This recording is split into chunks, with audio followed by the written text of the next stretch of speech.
Eu já fui seminarista alguns séculos atrás, não é?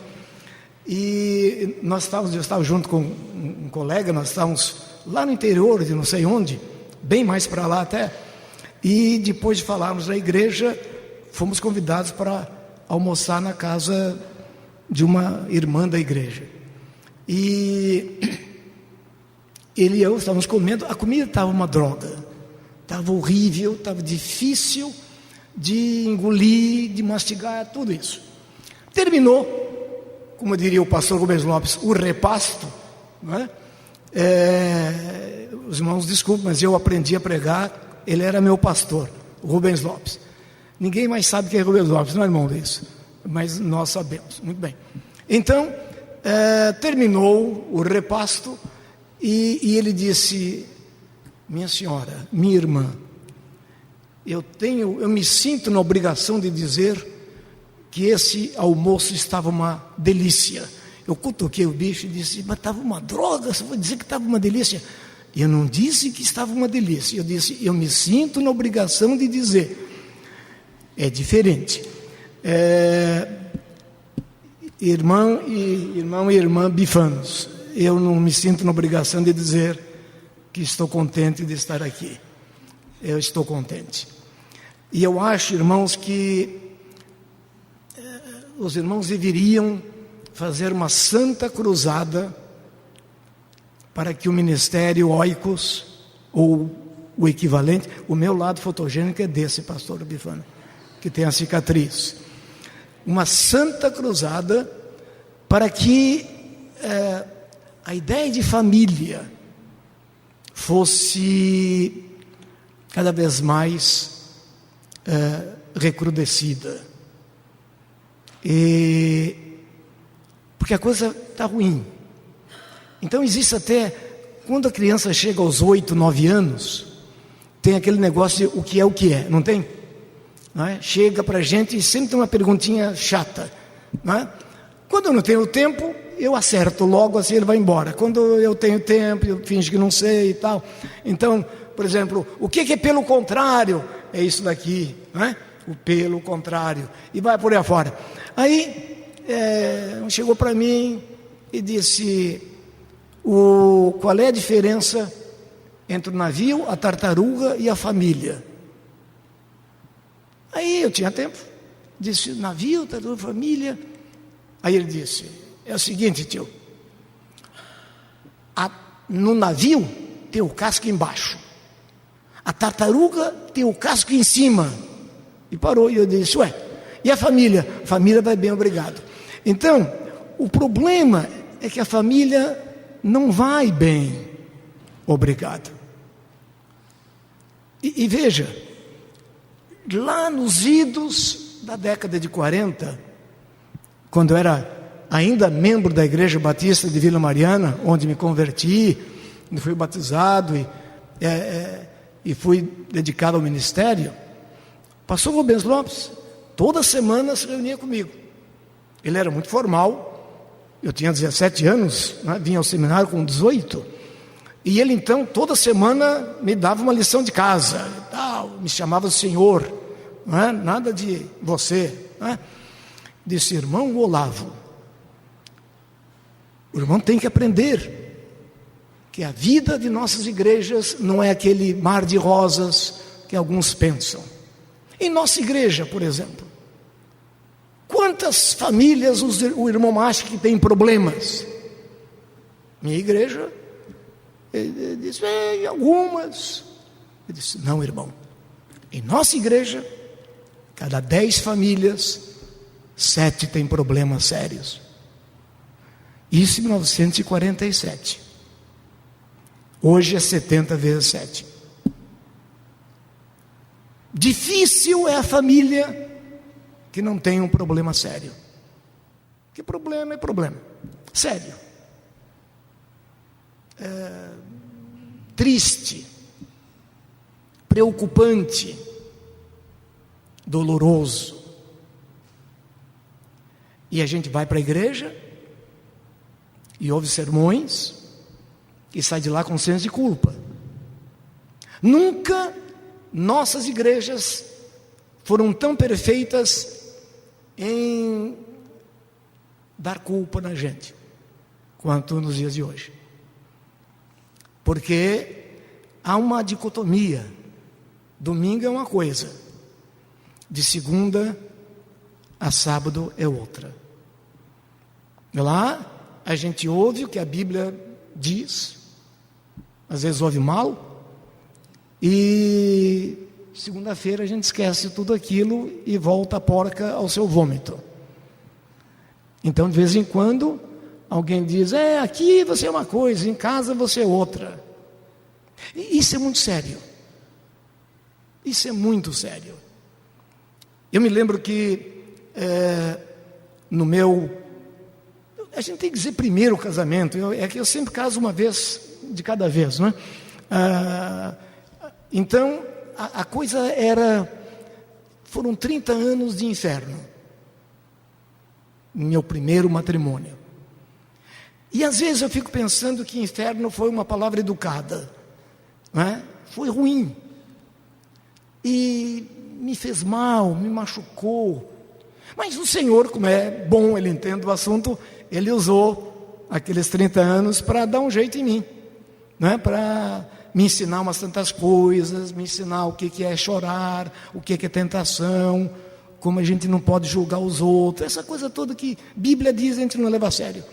Então, eu me lembro que uma vez a coisa estava tão ruim, eu estava com 10 quilos a menos do que estou, e não era elegância, era acabamento, não é? E está ali minha sobrinha que se lembra que eu fui ficando cada vez mais complicado. Houve um ponto que eu já não sabia terminar sermão. Se bem que ainda hoje as pessoas dizem: você não sabe nunca como terminar o sermão. Fala, não é? Então, a coisa estava ficando ruim. E 2 alunos meus do Bennett, eu ensinava psicologia da administração, plena meia-noite, telefonaram para mim. Tinham se casado há 3 meses. E ela ligou. Gostava muito dos 2. Eu agora já sei que ligar é assim, porque uma vez eu estava lá dando aula, não é? Na Gama Filho. Ele disse, aí eu liguei, um aluno olhou e disse: mestre, o que é isso? Telefone. Não, agora é assim. Eu sou daquele tempo quando Dom João VI trouxe as primeiras latinhas, não é, com linha, e a gente ouvia o telefone assim. Então, agora já sei que é assim, tá? Eu estudo para dar as minhas conferências, não é de qualquer jeito, não. Aí, ela me ligou e disse: mestre, oi, como vai? Bem, não, está tudo mal. Nós queremos que o senhor nos dê terapia de casal. Não é? Mas vocês estão casados há 3 meses. Eu sei, uma coisa está ruim. Mas tão ruim assim? Tão ruim assim. E nós escolhemos o senhor, não vamos encontrar outro. Nós não escolhemos. Mas 3 meses? Mas quão ruim está? Hoje à noite eu joguei um prato de macarrão na cara dele. Estava ruim. Se fosse um prato de rúcula, mas macarrão, não é? E aí é que está uma coisa interessante. Até hoje, nós ficamos 2 anos, quase 3 anos, a coisa foi resolvida, foi tudo gravado direitinho, e eles tiveram uma filhinha linda, mas aí vem a diferença entre terapia e curiosidade. Até hoje eu não sei se o prato acertou na cara dele ou não, porque isso não é terapêutico, isso é pontaria. O importante é que ela lhe jogou um prato. Se ela tinha boa pontaria, isso não tem nada a ver com peixe. Bem, e aí, enquanto eu estava ouvindo os 2 e orava por eles na semana, eu ficava pensando: Senhor, estou eu aqui sendo usado por Ti para unir um casal, e a minha família está se desunindo. Dói muito. Mas acho que é para isso que o Senhor nos colocou problemas e dificuldades, para a gente chorar com os que choram. E também porque Há uns crentes chatos que nunca riem com os que riem, não é? Qualquer piada que a gente dá, eles acham que é contra a Bíblia. Bem, e há aqueles mais chatos ainda que a gente conta piada de duplo sentido, eles não pegam nenhum dos dois. Não é? Deve haver lugares diferentes no céu. Eu vou pedir ao Senhor, olha, membro de igreja que não tem senso de humor, ele fica lá e eu fico cá. E eu espero também que o pessoal de lá tenha senso de humor. Bem, o negócio é o seguinte. É preciso falar de limite? Não é? É tão óbvio. A gente é limitado. De modo geral, a gente é limitado por duas coisas básicas. Todos nós. Ao limite de espaço e ao limite de tempo. Ninguém é ilimitado. Nem sociedade anônima. Não é? Espaço e tempo. Espaço é que eu não posso estar aqui e na Praça São Espenha ao mesmo tempo. Mas desde garotinha a gente aprende isso. Eu quero estar na casa da vovó, eu quero estar com a mamãe está aqui, a vovó está lá. Com o tempo a gente aprende que casa da vovó é um espaço e casa da mamãe é outro espaço. E não dá para ficar onipresente. A gente não sabe o que é isso quando tem 3 anos, mas a gente sabe que não pode. Então, limitação espacial, a gente vai se acostumando com mais naturalidade. Chora no início e tal, mas não tem jeito. Agora, limitação de tempo é que é o problema. Escuta, dá para abaixar mais isso daqui um pouquinho? Desliga ali. É porque eu estou com medo de engolir esse negócio. Como é que a gente faz? É possível? Hein? Não, abaixa. Não dá para abaixar? Quem é que... abaixou. Bom. Grande. Eu não sabia que a gente podia fazer isso. Tá funcionando? Tá. Bem, é que as máquinas não gostam de mim, não é? E sempre dão as surpresas. Então, não, é velhice interna, porque o João é o meu amigo, pastor João Falcão Sobrinho. Ele tem a minha idade, é um mês mais velho que eu, você é de janeiro, eu sou de fevereiro, e usa computador. Pode uma coisa dessa? Só para me envergonhar. Não é? Muito bem. Eu nem essas coisas eu sei usar.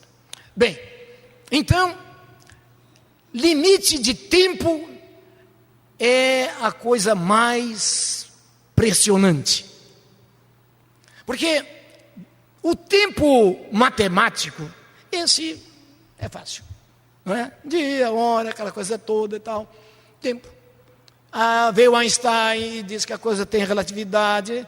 Tudo bem. Agora, o tempo objetivo não é o problema. O tempo subjetivo é que é o problema. O tempo psicológico. Aquele que a gente vivencia. Aquele que a gente sente. Aquele que lá dentro da gente joga com os valores que a gente tem e que deveria ter e os que não tem. Então, se a palestra está desse tipo, já começando mal e vai ficando cada vez pior, está toda hora olhando para o relógio e diz, quantas horas o relógio diz? Mais 2 horas, ô bodega. Não é? Então, não termina nunca palestra enjoada. Agora, está numas férias gostosas, tudo bem, comendo aquelas coisas deliciosas, hotel tá bom, etc. Passam 2 semanas, já passou? Porque tempo bom é tempo que vai ao encontro das nossas predileções, das nossas gostanças, não é? Então, a gente é limitado. E eu acho que essa coisa chamada ansiedade tem a ver principalmente com o tempo. Parece que a nossa frustração parece que deve receber o nome de ansiedade quando nós estamos enfrentando o problema da limitação tempo. Eu sou ansioso, muito ansioso. Eu quero resolver os problemas anteontem. E os problemas se resolvem quando se resolve. Eu estava precisando falar com o Zeca e não encontrava o telefone do Zeca. Aí me lembrei que o Beto tinha o telefone do Zeca. Aí peguei o telefone era aquele de discar, né? Peguei, discar. Oi, Beto. Oi, Olavo. Tudo bem? Tudo bem. Você tem o telefone do Zeca? Tenho. Aí ele foi dando no telefone, daqui a pouco ele ouviu um barulhinho lá. Olavo, o que é isso? Eu estou discando para o Zeca. Ele disse, não é melhor você primeiro desligar essa chamada e depois fazer a outra? Eu sou ansioso. E é tempo. Tanta coisa que fazer e daqui a pouco acabou o dia. Tantos projetos e eu só tenho 24 horas. Eu tenho uma preocupação com o pessoal da minha idade. Há uns da minha idade que... A gente pode dizer a nossa idade, João? Pode. A sua é 75, a minha é 75. Então nós dois juntos damos 150 anos. Não é? Tá bom. Por isso que a gente estava subindo a escada assim. A gente chegou aqui ontem, subiu o primeiro patamar, descansou, fez um lanche, subiu o segundo e tal, chegamos aqui. Bem, mas nós dois caminhamos em esteira rolante. Eu caminhei hoje 40 minutos, não é? Esteira rolante a 5 km por hora, não é? Só que esteira rolante você não vai a lugar nenhum, né? Só vai resolvendo os seus problemas de saúde. Bem, então, e eu faço na varanda de casa, né? Então fica a vizinhança do condomínio, toda olhando e diz, olha aquele, não é? Aquele velhinho maroto que fica ali caminhando e não vai a lugar nenhum, não é? É divertido, vem e tal. E aí vem uma senhora e fica brigando com o marido, essa pança toda, você tem que acabar com ela. Então é muito bom para desunir as famílias do condomínio, né? É interessante. Bem, e musculação, essa coisa toda, não é? Alongamento, tudo isso. Bem, então... Você desculpe ter falado essas coisas, João, mas é que a gente é amigo desde quando tinha 7 anos, né? Então, a ideia de que a gente é livre é fantasia, principalmente na adolescência. Se eu pudesse fazer uma espécie de gradação no que se concerne a ideia de liberdade, a ideia de limitação, eu diria que na infância nós somos dependentes. E é natural, depende de tudo, não é? Lavar os dentes, comer, lavar atrás da orelha, tudo isso, né? Dependência. É na infância. O problema é quando adultos nós continuamos dependentes. Aí complicou, não houve evolução. Na idade adulta, na adolescência, há a fantasia da independência. Quanto mais meu pai e minha mãe não entendem que eu cresci, que eu me desenvolvi, mais eu quero pegar as rédeas na minha própria mão. Eu quero ser independente. Isso é fantasia, não existe independência, não é? A gente, na realidade, isso... E é por isso que o adolescente tem tantos problemas. Porque se irritou, foge de casa. Aí fica na dependência do pessoal da rua, dos valentões, da polícia. É duro, não é? Viver com fantasia. Agora, na idade madura... Se a gente cresceu direitinho, a gente aprende uma coisa que se chama interdependência. Ninguém vive para si ou morre para si. Alguns disseram, puxa, quando é que ele vai citar o primeiro versículo bíblico? Está aí o primeiro, para os que não sabem. Não é? Então, há uma interdependência. Autonomia é exatamente isso. Eu sei o que eu tenho, as minhas dívidas para com os outros, eu sei as dívidas dos outros para comigo, e é assim que tem que ser, uma mão lavar a outra. Isso é maturidade. Mas a ideia de liberdade está sempre na nossa cabeça. Eu não sei até que ponto... E essa discussão de livre-arbítrio é muito complicado, mas eu vou começar falando da questão de limitação dentro de uma das frases mais interessantes de um de um filósofo ateu, Sartre, Jean-Paul Sartre. Ele discutiu, e muito bem, o problema da liberdade com responsabilidade. Na visão dos filósofos existenciais, ninguém luta para ser livre. Não existe isso. A grande frase de Sartre foi: nós somos condenados a ser livres. Isso é uma frase forte. Isso é, a única liberdade que nós não temos é a liberdade de não ser livres. E o que é ser livre de acordo com a visão existencial? É que todos nós nascemos com a capacidade, com a habilidade de dizer sim para uma coisa e não para outra. Dizer eu gosto disso e não gosto daquilo. De dizer eu quero e não quero. Quer a gente saiba ou não saiba, todos nós temos essa habilidade. Nós nascemos com isso. Para mim, isso é uma das características da imagem e semelhança de Deus em nós. E como não há liberdade sem responsabilidade, nós somos responsáveis por dizer sim para uma coisa e não para outra. Então, na visão existencial, não se briga, eu quero ser livre, eu vou lutar para ser livre. Não, a visão existencial é: o que eu faço com a minha liberdade? O que eu faço com a minha liberdade? O problema é a prática da liberdade. E todas as vezes que nós pregamos o Evangelho, nós estamos fazendo um apelo para as pessoas praticarem a sua liberdade. Vinde a mim. Você não é obrigado a vir a mim, mas nós estamos convidando você a vir a mim, diz o Senhor Jesus. Escolhei hoje a quem sirvais, se aos deuses lá do exército, mas eu e a minha casa serviremos ao Senhor. Escolha, opção, decisão. Isso é o problema sério de ser gente. Nós não podemos deixar de escolher. Aqueles indivíduos que são mosca tonta, Ana Maria vai com as outras, também fizeram a sua escolha. Porque quando você escolhe não escolher, isso é uma escolha. E geralmente trágica. Porque você fica à mercê das circunstâncias. E aí eu me lembro de uma vez, um disco que dizia: se você votar, a escolha é sua. Se você não votar, a escolha é dos outros. Então, dentro da visão existencial, a ideia de liberdade é: o que é que eu faço com essa minha capacidade inata de escolher?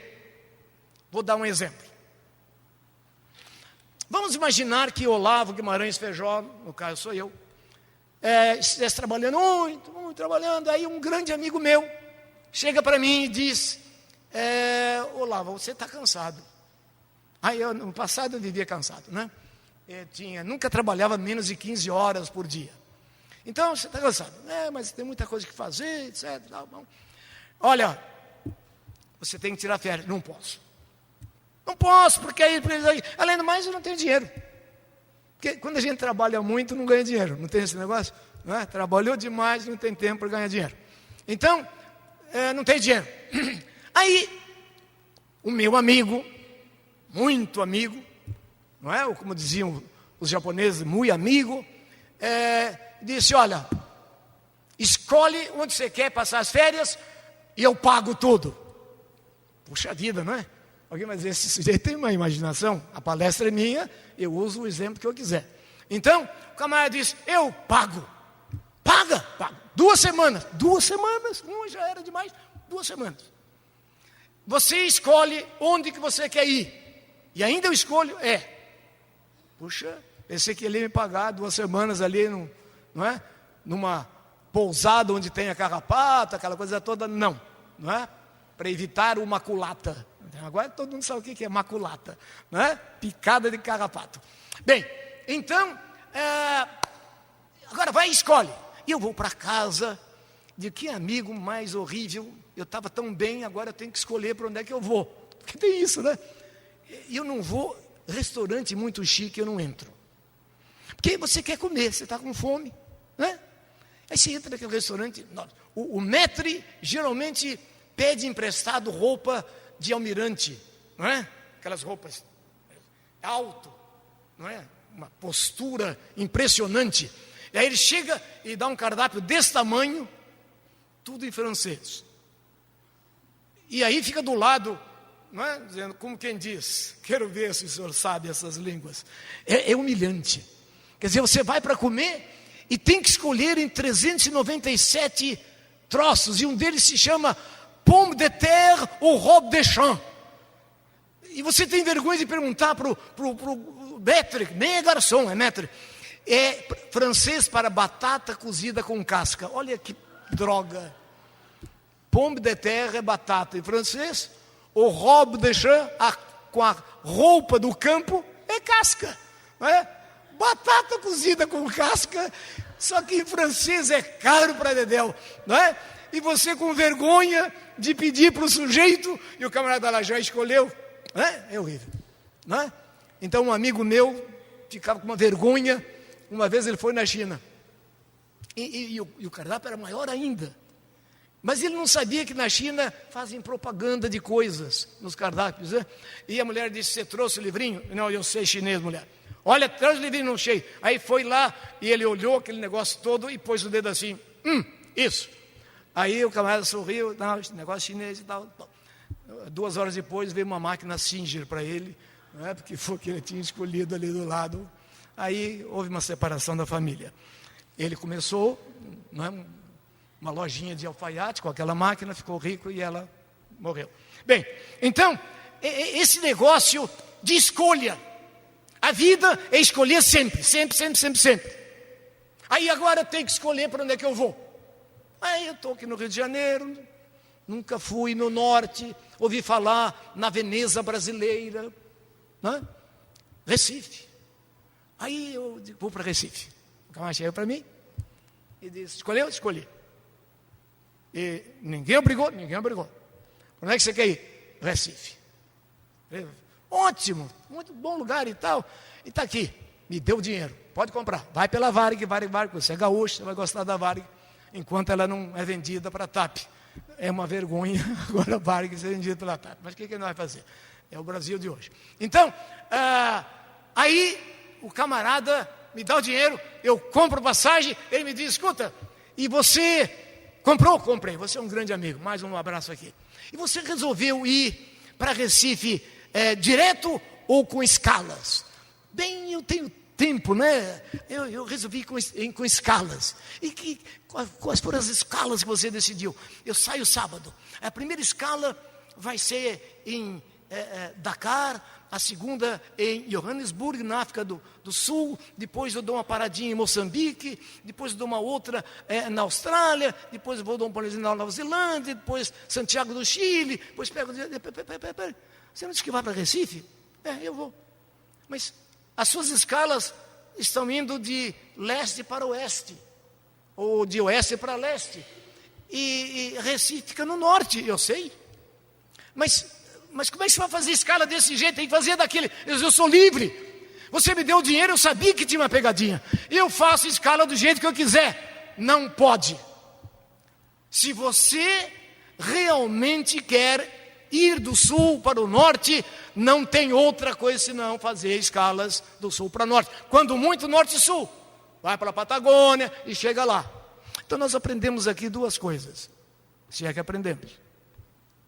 Quando eu escolhi, eu vou para Recife, eu me dei conta o seguinte, que em indo para Recife, eu deixei de ir para qual lugar?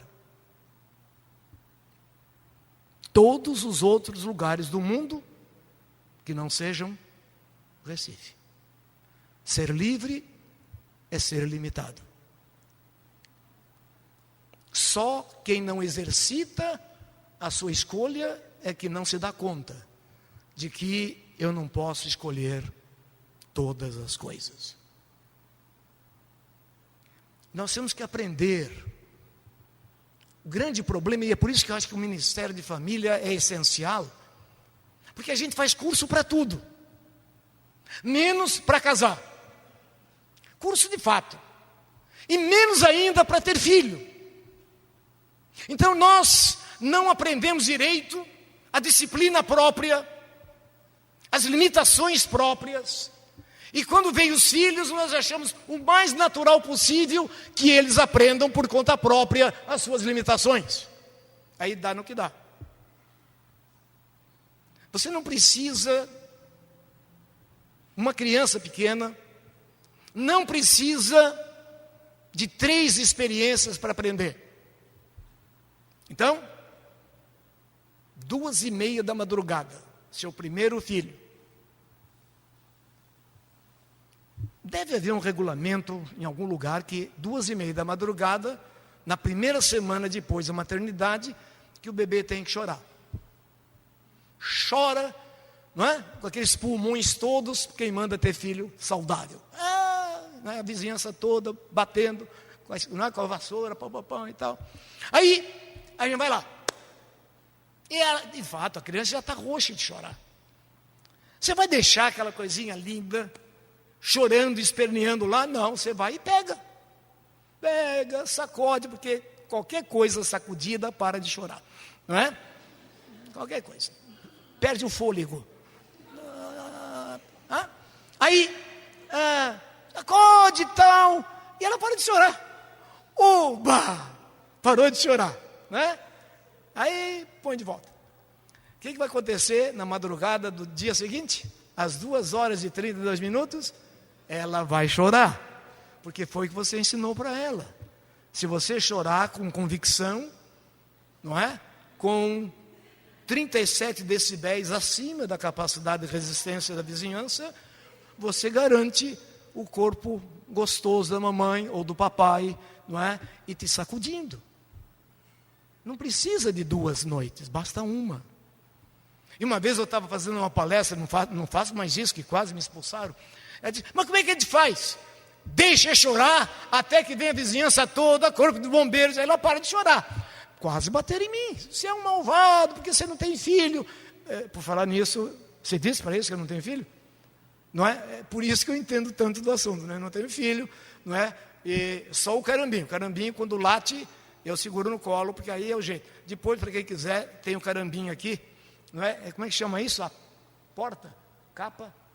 A capa do meu é o carambinho, é o meu poodle de 10 quilos e 9 anos que está aqui, não é? Para me lembrar sempre, não é? Bem, então, uma vez basta para aprender. Uma vez. E aí, a gente devia ter um cursinho dizendo, quando o bebê chora, 3 coisas. Até que horas que a gente vai? 3h05? 3h20. Agora que tem relógio ali, muito melhor que o meu. Né? Tem o relógio ali em cima. Eu ponho o relógio só para pensar que eu vou seguir a hora, nunca sigo. Né? Então, 3 razões. Primeiro, está com fome. Aí, você dá comida, ela para de chorar. Põe no berço. Segunda razão, está com cólica. Não é? A gente dá uma olhada da maneira como está se retorcendo toda, senão não está com cólica. Não é? Dá uns tapinhos assim nos lugares certos, põe lá, acabou. Terceira razão, ela precisa de ser trocada, que é uma forma educada de dizer a coisa, né? E é isso, então deixa lá numa boa, não é? Então nós não aprendemos. Então veja o seguinte, se você quiser ser um bom pianista, você tem que se limitar a estudar piano. Não adianta estudar saxofone, nada disso, não é? Você tem que estudar piano, você tem que se limitar a estudar piano. Quer dizer que um grande pianista é um sujeito limitado? É. Ele, de todos os instrumentos, ele fica todos os dias estudando piano. Um grande pianista é um grande limitado. Rubinstein foi entrevistado uma vez, várias vezes, mas que eu ouvi, não é? Ele já tinha lá os seus 70 e tantos anos. E aí a moça perguntou, o senhor pratica todos os dias?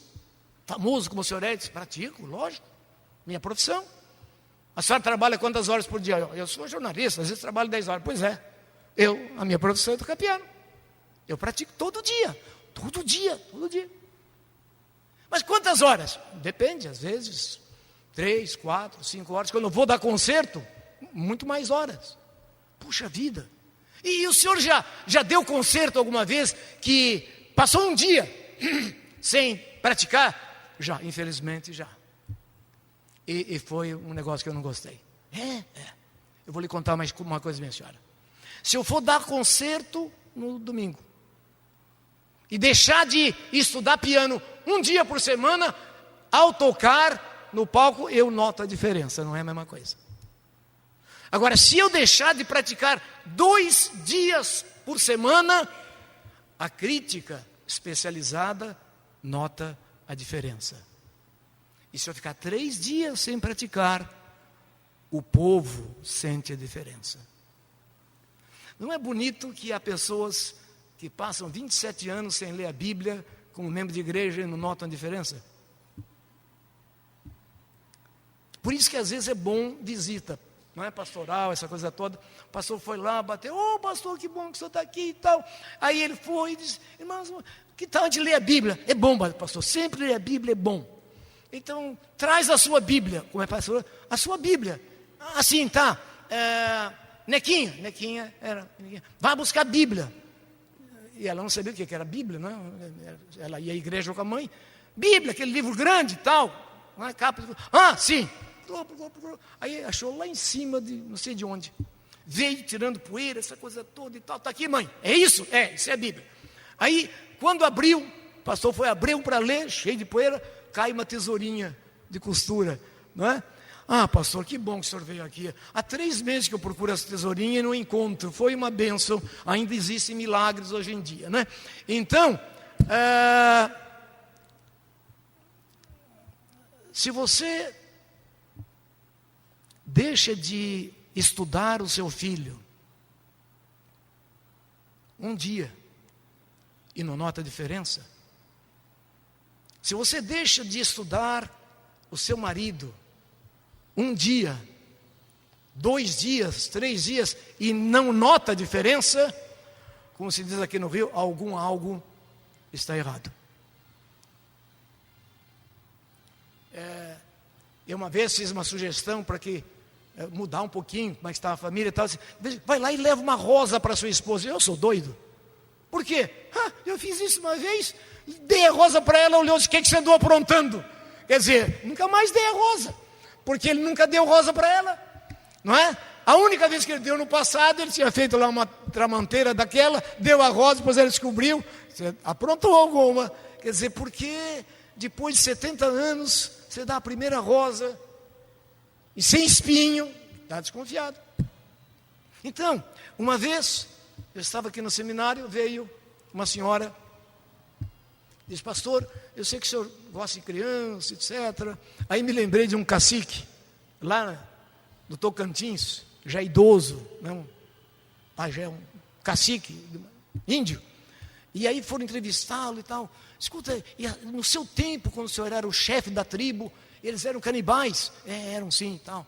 E interessante, e o senhor gostava de crianças naquele tempo? Gostava, mas agora eu não posso mais, que me dá azia. Então, quer dizer, é que alguns estavam dormindo e eu precisava dar uma acordadinha, né? Então, o caso é o seguinte, essa senhora veio e disse, eu quero dar um jeito no meu filho. Eu queria sugerir como fazer disciplina com ele, etc. E aí perguntei, de que seu filho mais gosta? Ela olhou para mim, como é? De que seu filho mais gosta? Você sabe que eu não sei? Eu disse, bem, minha senhora, eu acho que eu não posso ajudar a senhora. Porque 3 anos e meio fora da senhora e 9 meses dentro da senhora, e a senhora não tem a mínima ideia de que é que ele gosta e de que é que ele não gosta, é por isso que está assim. Então, nós podemos escolher, mas uma vez que você é casado, casada, você não é mais solteiro. Pode parecer uma frase muito idiota, mas uma vez que você é casado, você não é mais solteiro. Você limitou a sua vida. E se nós não aceitamos essa limitação, nós, de todos os mortais, somos os mais dignos de pena. Se você teve filho, você ipso fato escolheu ser limitado e fazer ele parte da realidade da sua vida. Queira ou não queira. E é melhor você querer, porque aí você toma a iniciativa e você orienta a questão. Você tem que ser especialista no seu filho. Eu tenho um filho e eu pratico todos os dias no computador da minha empresa.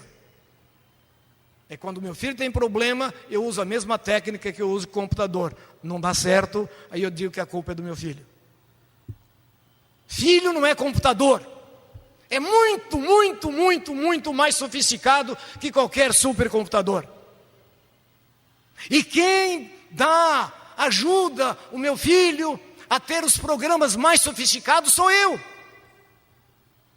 Mas antes de fazer um programa para um hardware, eu tenho que conhecer o hardware, eu tenho que conhecer a máquina. E se eu não sei se o meu filho é educado, se ele é sentimental, se ele é intelectual, se a inteligência dele é verbal ou é de outra maneira, como é que eu vou dar ajuda ao meu filho? Eu não sou especialista no meu filho. Eu tenho mais que fazer. Então, você não entende o que é ser limitado, o que é ser livre. Ser livre é ser limitado. Bem, aí, agora você quer ir pegar, não é? Escalas em vários lugares. Você não pode pegar leste e oeste. Porque não somente ser livre é ser limitado, ser livre é ser disciplinado. Uma vez que você livremente escolheu ir para Recife a partir do Rio de Janeiro, manda a técnica das coisas, manda a obrigatoriedade das coisas, manda o significado das coisas, manda o realismo das coisas, que eu siga geograficamente o que me leva daqui até lá. Ah, como eu gostaria que meu filho fosse feliz. Aí eu não dedico tempo a ele. Que disciplina gozada. Eu me lembro que quando estava ainda nos Estados Unidos, eu acho que ele pode dizer os nomes dos bois, não é? Estava lá o casal Brito, não é?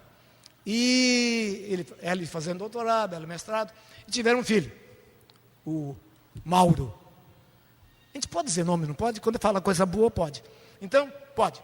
Aí, a gente frequentava a casa deles 2 vezes por semana, e era bonito ver o cuidado que ela tinha com aquele filho. Eu raramente vi mãe tão dedicada, tão consciente, tão bem programada, e não era um peso, era uma alegria. Valia a pena ver aquela maternidade.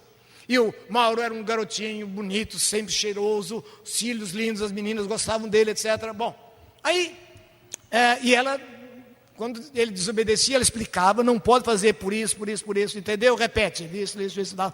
Se você fizer, você vai ser punido. Quando ele fazia, disse, agora vem aqui. O que eu expliquei? Isso. Se você fizer, o que vai acontecer? Aquilo.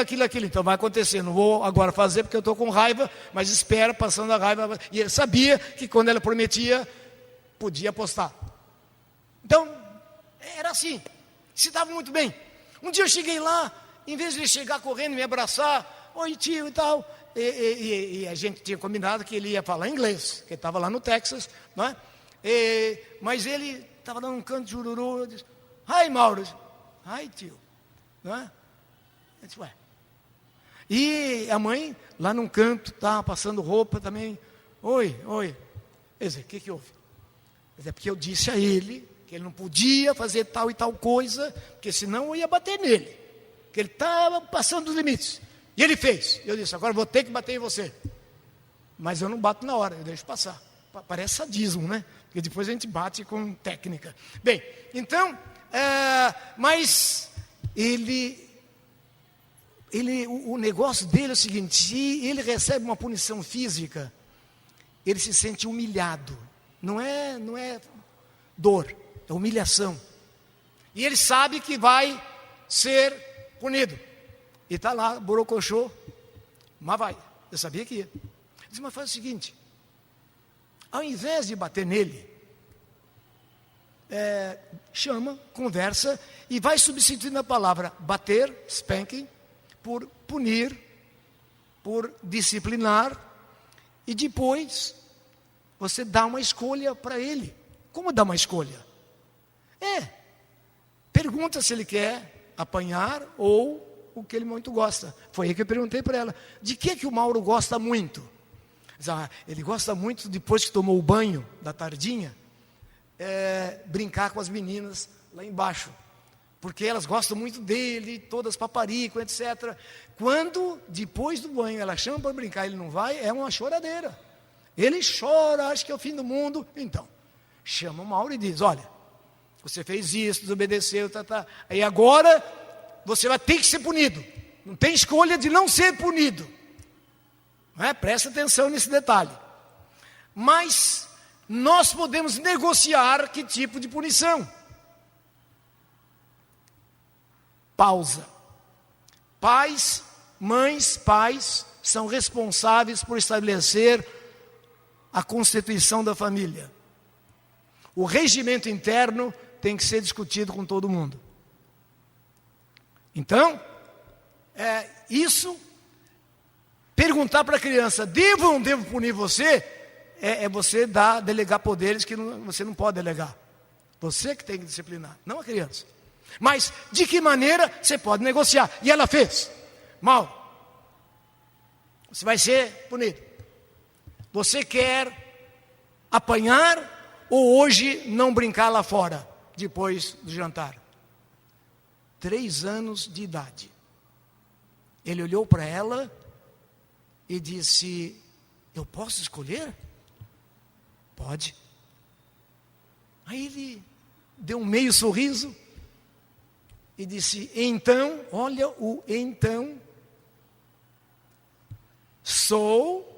então, hoje eu não vou brincar lá fora. Só que a tentação está aí para ajudar a gente. Daqui a 10 minutos, vem aquelas vozes meninas, as sereias de Fort Worth, Texas, não é? Mauro, come, let's play together. Mauro chamando e tal. Olha que coisa linda, não é? É para isso que o mundo está aí, é para ajudar a não educar os seus filhos. Mas faz parte do menu, faz parte do cardápio. E olha o que o Mauro fez. Ao invés de abrir a janela e dizer, minha mãe não deixa, o que ele disse? Hoje eu não posso brincar lá fora, mas amanhã eu posso, tá bom? Tchau. Assumiu o trato que ele fez com a mãe. E a gente educa a criança antes dos 3 anos, educando a si mesmo. Dá trabalho estudar, conhecer a natureza do meu filho. Dá trabalho conhecer os amigos do meu filho. Mas vale a pena. Ele nunca esqueceu daquilo. Bem, há uns problemas, eu acho que por amor, as coisas eu tenho que contar uma sequela disso. 2 semanas depois, eu estou chegando lá e tal, e vem a mãe dele e diz, né? Você criou um monstrinho aqui em casa. Por quê? Esse negócio de, posso ter uma escolha, ele aprendeu, eu sei que ele ia aprender, não é? Ele não é burro. Então, o que houve? Eu tinha dito a ele que não podia tirar roupa na frente de ninguém, só em casa quando tomasse banho, quando eu estivesse trocando dele, não é? Aí estava ela voltando, não é, do seminário, do curso dela, e eles moravam na parte de cima do prédio. Ele ouviu, quando abriu a porta, uma voz de menina dizendo para o Mauro, muito bem, Mauro, eu já mostrei o meu, agora você mostra o seu. Ela gelou. Ela disse, não é possível, meu filho com 3 anos se prostituindo, não dá.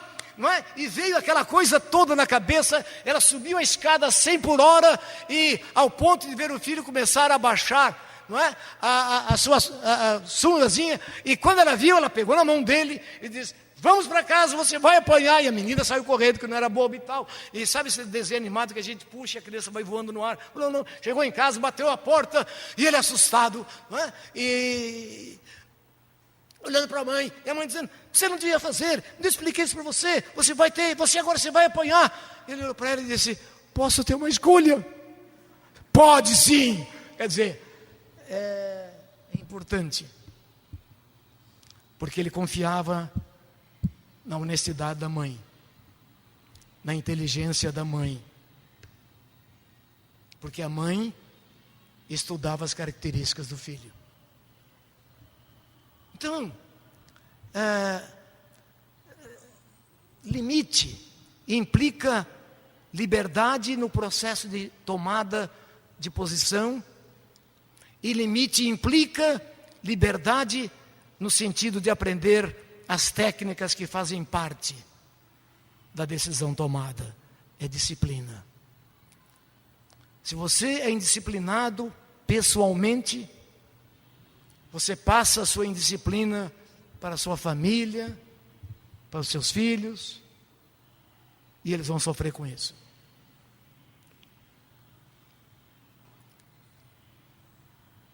A vida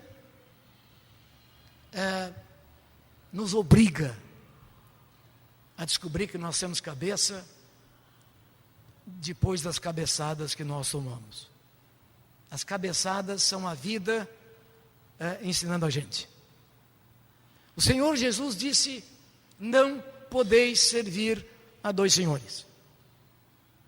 Mas que a gente tenta. Você pode escolher ter uma família saudável. Isso vai significar estudo, dedicação, programação, diariamente. Ou você pode escolher ter uma família bagunçada, infeliz, cheia de brigas, cheia de inimizades, sem nenhum amor.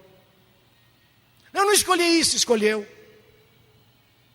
Por não fazer nada, você fez o errado. E não culpe ninguém por causa disso. Criança responde. Marido, por pior que seja, responde. Esposa, por mais inútil que seja, responde. Nós somos seres sensíveis, criados à imagem e semelhança de Deus. E Ele nos disse: é preciso escolher. Mas vocês são limitados. Vocês podem comer de todas as frutas desse jardim, de uma não. Não sei qual é a fruta, e isso não interessa. O que o Senhor está ensinando ali é o quê? Disciplina. O lado pedagógico dos limites. E quando você não entende a coisa, você é prejudicado. Não tem 10 possíveis maneiras de fazer. Mas o Senhor quer que nós sejamos uma bênção para os nossos queridos. E às vezes, posso fazer propaganda do seu artigo? No Jornal Batista, desta semana, leiam o artigo da dona Elizabeth Bifano, porque eles agora são meus patrões aqui, sobre você não tem que dizer tudo que tem que dizer, às vezes você tem que aprender a negociar. Eu sintetizei bem o artigo, está lá, Jornal Batista dessa semana, depois viram umas páginas antes, e tem um artigo do pastor João Falcão Sobrinho, não é? Sobre a evangelização da esposa, que era muquirana, não é? Direitinho. Então, eu me imponho um castigo eclesiástico. Uma vez por semana eu leio o Jornal Batista para me lembrar que eu sou limitado, não é? E de que há um desafio para melhorar a denominação. Irmãos, são 3h10. ele disse que ia fazer um sinal, e eu tenho medo que sinal que eles fazem, então eu termino antes. Mas eu quis fazer a coisa o menos técnica possível. E eu termino contando um pouco da minha infância. Como diz os pastores, finalmente, mas não imediatamente, todo mundo foi pensando que ia terminar. Não é? A minha mãe fez pós-graduação em antipsicologia. E, então, umas coisas assim interessantes, por exemplo, quando eu tinha 3 anos de idade, não havia, naquele tempo, não é? 1933, não havia televisão, não havia avião a jato, não havia bomba atômica, nada, né? Então a brincadeira em casa era, vamos fazer o Olavo chorar, que era divertido, né? Terminava o jantar, vamos fazer o Olavo chorar. Então, eu tinha 3 anos, né? Todo mundo acabou de jantar, se reuniu na sala, e antes de ouvir a radionovela, não é? Naqueles rádios imensos, Philips, não é? Philips, porque escrevia PH e a gente pensava que era P, né? E aí, mais barulho e tal. Aí, minha mãe, minha irmã, meu irmão, tia Medora, eu.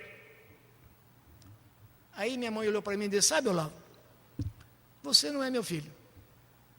Eu encontrei você na roda dos expostos. Aí eu olhei para minha mãe, clara, de olhos azuis. Olhei para minha irmã mais velha, clara, de olhos verdes. Olhei para o meu irmão mais velho, claro, de olhos verdes.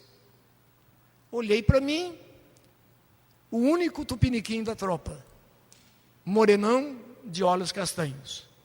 Eu acreditei. Nunca passou dúvida nenhuma na minha cabeça.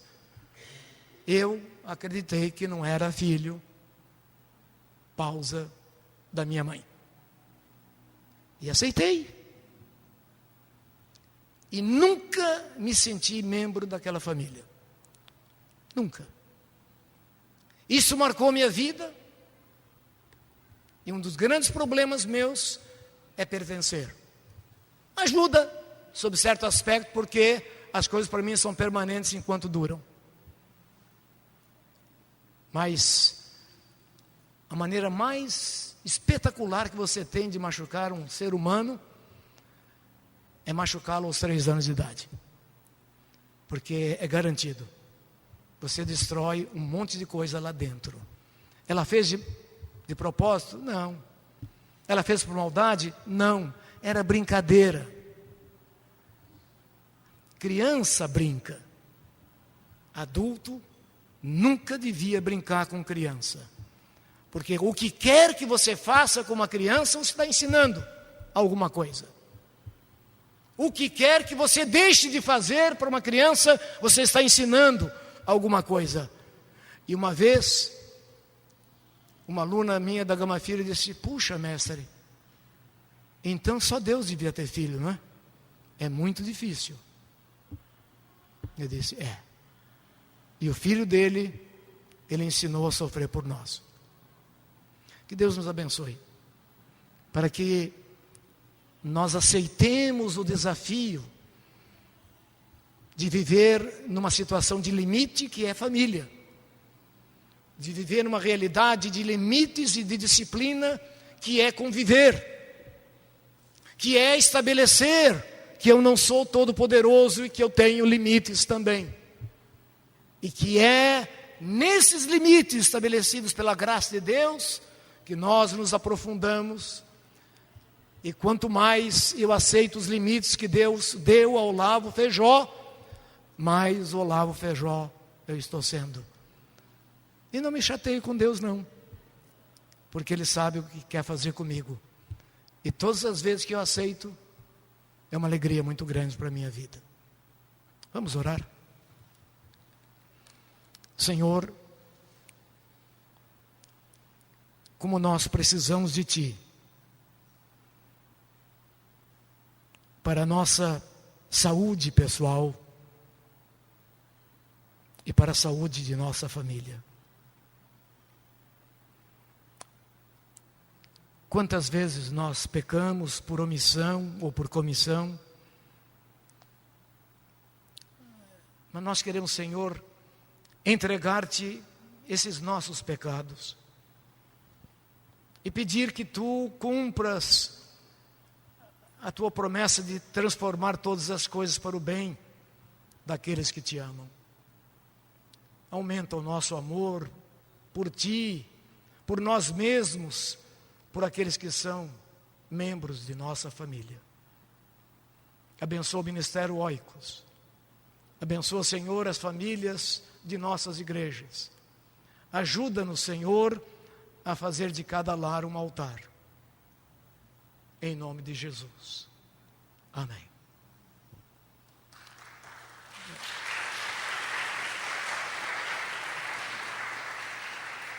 Desculpe, é que eu tinha prometido fazer propaganda da minha esposa. Eu sou garoto propaganda dela. Eu posso fazer? Plim, plim. Então, ela tem um consultório de psicologia na Avenida das Américas. E os que quiserem cartão, eu trouxe 97 mil. Eu aluguei um carro lá, tem mais lá, direitinho. E então, é isso daí. Vamos a um momento de perguntas. Alguém quer fazer alguma colocação? Pode vir aqui à frente, faça pergunta ao pastor Feijó. Cadê o microfone? Pode dizer ali. Isso. O que é o seu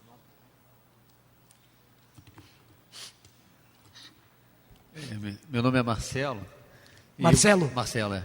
Vou contar rapidinho aqui que nós somos casados e temos 2 filhos. Uma menina de 12 e um menino de 9. O nome da de 12? De 12, Juliana e Guilherme. Guilherme tem 9 anos. Guilherme, sim.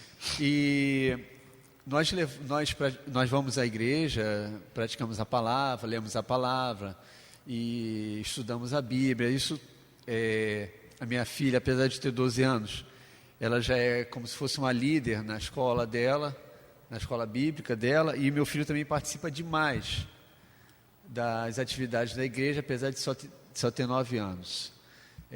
Eu fico preocupado, eu queria fazer uma pergunta ao senhor, até escrevi aqui, como eu posso aplicar assim, a dosagem ideal de ensino religioso aos meus filhos, de uma forma que não sobrecarregue eles, entendeu? Sem correr o risco de desanimá-lo na fé e fazer com que eles se distanciem de Deus. Entendeu? Fazer o limite necessário para que eles não cheguem daqui a uns anos, já vi demais isso, e chegue e falam, deu um basta, já estou saturado dessa situação. Eu fico preocupado com isso. Tá, irmão Marcelo, não é? Porque às vezes são primos, não é? Irmão Marcelo. É o seguinte, todas as vezes que me fazem perguntas, eu começo respondendo não sei, porque, não é? A minha ignorância é muito maior do que eu imagino às vezes. Mas há um psicólogo que, infelizmente, os livros dele estão esgotados, mas eu vou dar fiz uma xerox. Depois, os que tiverem interesse, chama-se Haim, H-A-I-M, Ginott, G-I-N-O-T-T, um filósofo israelense. Ele fez 2 livros, Pais e Filhos, excelente. Isso é para ensinar os adultos a falar criançês. Quem fala português, inglês, ou não fala linguagem de criança. E a criança não entende. E também para a gente fazer-se compreendido com a criança. É espetacular o livro.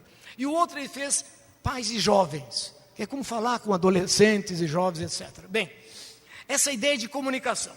E uma das coisas que ele ensina é exatamente isso. Estabelecer um diálogo, inclusive de avaliação. Nós não avaliamos. No nosso trabalho nós fazemos uma avaliação, não é? Às vezes quando fazemos o orçamento da casa, mas nós não fazemos avaliação da vida diária nossa e da nossa família. Por exemplo, estabelecer, digamos, uma vez por mês, todo mundo na família vai se reunir e vai fazer um balanço da sua vida na escola. Começa na escola, no trabalho, ele só tem escola. Depois, que está fazer na igreja também. Aí, cada um escreve. Tudo que é por escrito tem mais valor do que é apenas falado. Então, ao chegar lá, faz a sua avaliação. Então, e aí pergunta, e o que é que nós estamos aprendendo disso? Eu me lembro que um dos meus trabalhos tem sido trabalhar com atletas profissionais. E uma vez, a maratonista disse, tirei primeiro lugar. Eu disse, o que é que você aprendeu disso? Ué, tirei primeiro lugar. E o que é que você aprendeu disso? Se a gente não pergunta o que a pessoa aprendeu, não é avaliação. Eu não faltei nenhuma reunião da diretoria da minha organização. Muito bem, e o que você aprendeu disso? E aí começa a estabelecer, vem a igreja, aí compara com a casa, compara com a escola, e aí disse, escuta, eu não estou tendo muito tempo para estudar as lições da escola. Por que seria?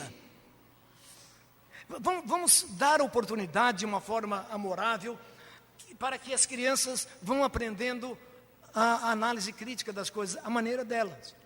Então, daqui a pouco vai ficar mais ou menos evidente que ela não está dando tempo suficiente para a escola, porque todo mundo tem 24 horas, porque parte do tempo que devia dar na escola, ela está usando, por exemplo, o chatting lá do computador, ou indo demais na igreja. O pai não vai dizer, a mãe não vai dizer, ela tem que chegar a essa conclusão.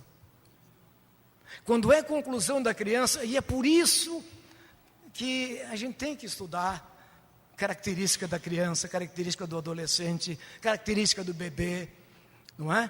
Então, em fazendo isso, e cada um pode até fazer um livro, põe lá, mês seguinte, vamos fazer a avaliação do mês, e aí vai debatendo, e dar oportunidade para que cada um comente. Então, o seu filho, Guilherme, vai comentar o que está acontecendo no negócio de Marcelo. Não é? A sua filha Juliana vai poder comentar o que está acontecendo na escola do Guilherme. Todo mundo vai ter oportunidade com educação, com técnica. E se disser uma coisa, vai ter que explicar por que disse. Não vai dizer, isso é besteira. Não, porque ele pode ter lido a respeito de mindstorms, e aí a gente ficar com a cabeça complicada, porque às vezes a besteira maior do mundo pode trazer no seu bojo uma ideia espetacular. Então, nada de adjetivos. Se eu pudesse, eu faria um livro dizendo, abaixo os adjetivos. Não se educa com adjetivos, se educa com verbos e com substantivos. Não é? Porque se você diz, a sua pergunta é idiota, nunca mais ele vai fazer pergunta. Mas se eu digo, a sua pergunta é super inteligente, os outros que estão do lado e que não fizeram pergunta super inteligente vão ficar com raiva, porque foi... Então, adjetivo, não. Então, eu não sei se essa ideia tem futuro. Lhe parece uma ideia que vale a pena? Cadê a esposa? Está ali. Está ali? Gostou da ideia? Ela gostou, então não interessa mais o seu ponto de vista. Obrigado, Deus abençoe. Muito bem, irmão Marcelo. Qual é o nome da mãe? Vera. Tá bom. Felicidade, Deus abençoe. Tá? Pronto, acabou. Não? Sim, por favor. Pode, sim. Eu repito aqui a pergunta.